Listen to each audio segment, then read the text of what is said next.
प्रयागराज जिले के झूसी स्थित पहाड़ीपुर पाला मार्केट में भागीदारी पार्टी पी के तत्वाधान में कार्यकर्ता सम्मेलन को बतौर मुख्य अतिथि संबोधित करते पार्टी के राष्ट्रीय प्रमुख महासचिव डॉक्टर महेश चंद्र प्रजापति ने मोदी सरकार पर हमला बोलते हुए कहा कि पीएम मोदी झूठ बोलते हैं, इनकी मंशा साफ नहीं है।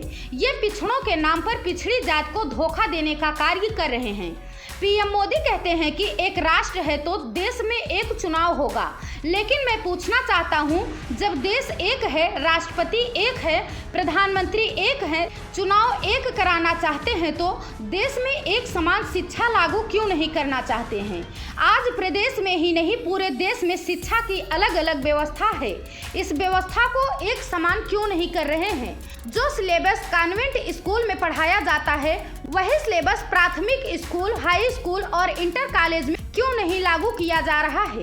आज देश में जितने भी कॉन्वेंट स्कूल हैं मनमाना फीस वसूल रहे हैं। गरीब व्यक्ति अपने बच्चों को कॉन्वेंट स्कूल में नहीं पढ़ा पा रहे हैं। इस मनमानी फीस वसूली पर कानून क्यों नहीं बनता? प्राइवेट कॉन्वेंट स्कूल में एक निश्चित फीस निर्धारित क्यों नहीं की जाती है? इस विषय पर देश के प्रधानमंत्री ही नहीं बल्कि सूबे के मुखिया योगी आदित्यनाथ को भी सोचना चाहिए, लेकिन इनकी मंशा साफ नहीं है। ये गरीबों को सस्ती और अच्छी शिक्षा नहीं देना चाहते हैं, क्योंकि गरीब का बेटा पढ़ लेगा तो अपनी हिस्सेदारी मांगने लगेगा, इनसे सवाल करने लगेगा। प्रजापति ने कहा कि देश में आधी आबादी वाली महिलाओं को आरक्षण 33% दिया गया तो इसे तत्काल लागू क्यों नहीं किया जा रहा है? ये वोट लेने का एक जुमला है। यदि इनकी मंशा साफ होती तो 2024 लोकसभा चुनाव के पहले इसे लागू कर दिया जाता और इस आरक्षण का हल वही होगा जो पिछड़ी जात के 27% आरक्षण का हो रहा है, जिसमें पिछड़ी जात के कुछ गिनी चुनी जातियां इनका पूरा लाभ ले रही हैं। ठीक उसी प्रकार 33% महिला आरक्षण का होगा, जिसका लाभ सामान्य जाति की कुछ गिनी चुनी जातियां ही ले पाएंगी।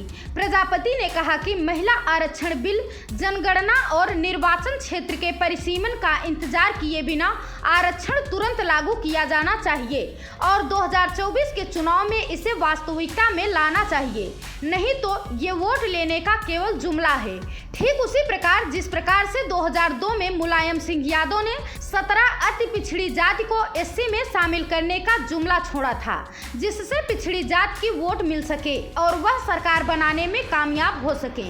प्रजापति ने बीजेपी पर आरोप लगाते हुए कहा कि इस आरक्षण को अनिश्चितकालीन तक बढ़ाने के पीछे बीजेपी सरकार की राजनीति है और आगामी चुनाव में महिला मतदाताओं के वोट पर नजर रखते हुए इसे लाया गया है।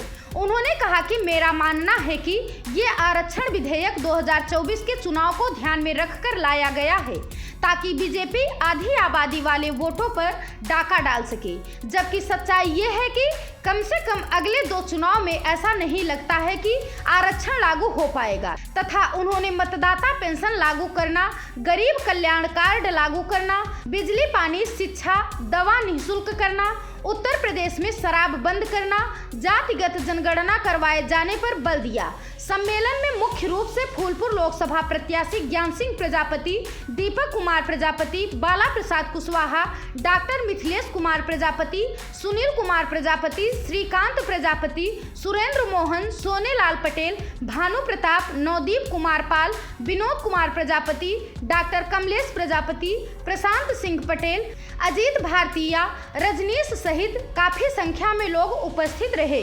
Bureau report Prayagraj 24x7 news.